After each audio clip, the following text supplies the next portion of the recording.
السلام عليكم ورحمة الله وبركاته.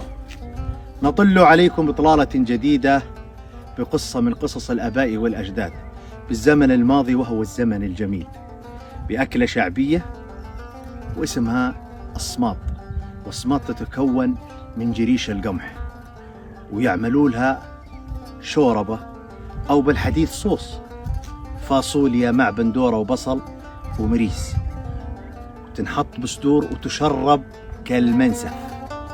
هاي الطبخة كان يسوونها أمهاتنا بنهاية شهر 9 البداية نهاية شهر 10 قبل الثروي، قبل الشتوية.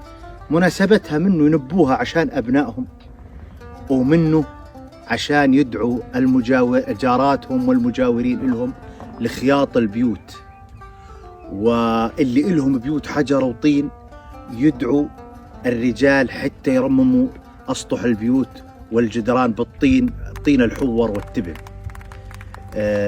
بيساوي الصماط منه خيط البيت، ومنه يعملوها دفع بلاء عن أولادهم. فابقوا معنا لآخر الحلقة حتى تشوفوا طريقة طهي الصماط، ونتحدث عن ليش تخيط بيت الشعر وليش ترمم بيت الحجر والطين. فابقوا معنا لآخر الحلقة.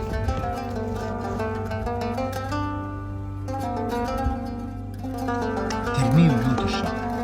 ليش ترميم؟ ترميم نقطة الضعف ببيت الشعر الفواصل بين الشقاق. الشقة عرضها يتراوح من بين 35 سنتي إلى 50 سنتي 40 سنتي. البيت عرضه لا يقل عن 8 شقاق ويطلع ل 11. كويس. الآن مع شمس الصيف والقيض يظل بيت الشعر منصوب، يضعف الخيط اللي مخيط فيه الشقاق عشان ما ينفجر بالشتوية مع الهواء مع البرد. بيتم ترميمه في شهر 10. كانوا يحطوا مقادير طبخ الصماط بهذا الطريقة. أول إشي كان ولا يزال الجريش يحفظ بخريطة، والطحين بعدل، يعني هذه معلومة. كانوا يجيبوا معون ويقوسوا بهذه الطريقة للذكر بحق الأنثيتين. بسم الله، من الله ولله، ومن الله لله عن محمود، ومن الله لله على سبيل المثال عن عليا، ومن الله لله عن أحمد، وهكذا حتى تحط مقادير عقد أولادها وقد بناتها، 2 للولد ووحدة للبنت. وينقعوا هذا الجريش بالمية بهذه الطريقة لمدة 10 دقائق، ربع ساعة، 10 دقائق بهذه الطريقة. وثم نكمل لكم على النار. طبعا الصماط ينعمل له شراب، والشراب يتكون قبل كانوا يعملوه من اللوف والرقيطة، بس طبيعة منطقتنا احنا هنا زراعية. بالموسم اللي هو بالشهر 9 هذه الطبخة تنعمل لنهاية 10 قبل الوسم ما يجي.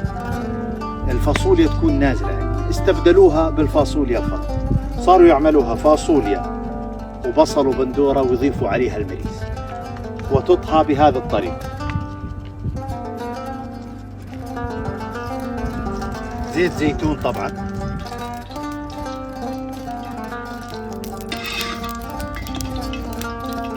وبصل وفليفلة خضراء،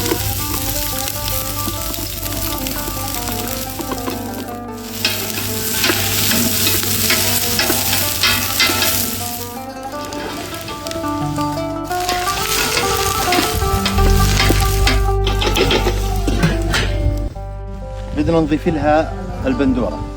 طبعا البندورة فارمينها ومجهزينها احنا، بس بدنا نضيفها على الفاصوليا.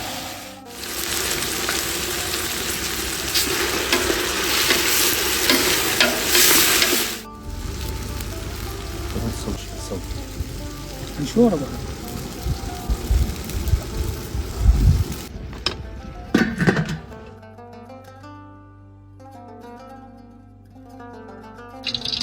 تجهيز اللي هو الصماط اللي هو الجريش. نحط شوية زيت زيتون.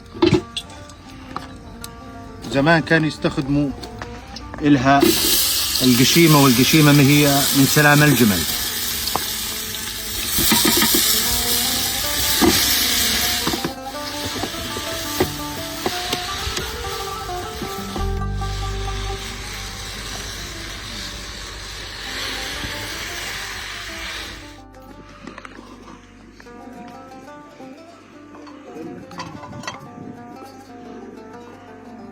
إضافة المريس على الفاصوليا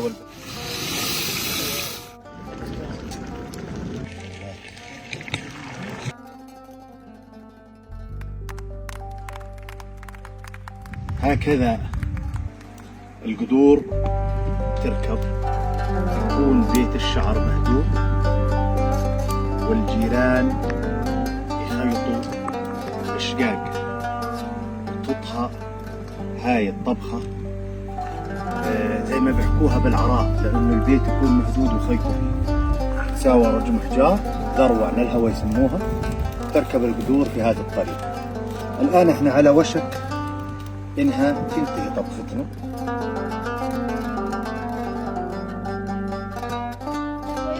جيراننا المسايين. يا هلا بيكم جيراننا، يا هلا يا هلا.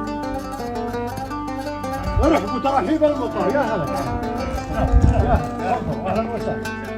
فوتوا اهلا وسهلا. مبارك ما سويته. الله يبارك في عمرك. الله يسلمك. ان شاء الله ان شاء الله قبل الغروب يخلصنا الخياط ان شاء الله. ان شاء الله على خير. مبروك ما سويته. يا الآن الجريش جاهز بهذه الطريقة.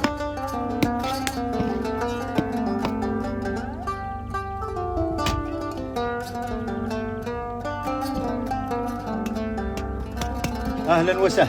يا هلا. يا هلا فيك والله، والله هلا فيك يا ابو مقبلي والله. يا هلا بيكم. على ان شاء الله من قوه يا ابو مقبلي والله. يا هلا يا هلا من قوه يا رب، من يا قوه. هلا يا هلا. ان شاء الله من قوه يا ربي والله. أهلا وسهلا. تفضلوا على الميسور. ان شاء الله بعد بكره الخياط عنا. اي والله ان شاء الله. مبروك. اول حاضر ان شاء الله بإذن الله عز وجل. يا هلا. تفضل. قلت توكل على الله. بهذه الطريقة كانوا يعتاشوا آبائنا وأجدادنا بالزمان الماضي. رمضان مبارك عليكم جميعا. انتظرونا بالأيام القليلة القادمة بمشيئة الله وحوله، بأطلالة جديدة، بقصة أو بموقع أو بعادة من عادات الآباء والأجداد.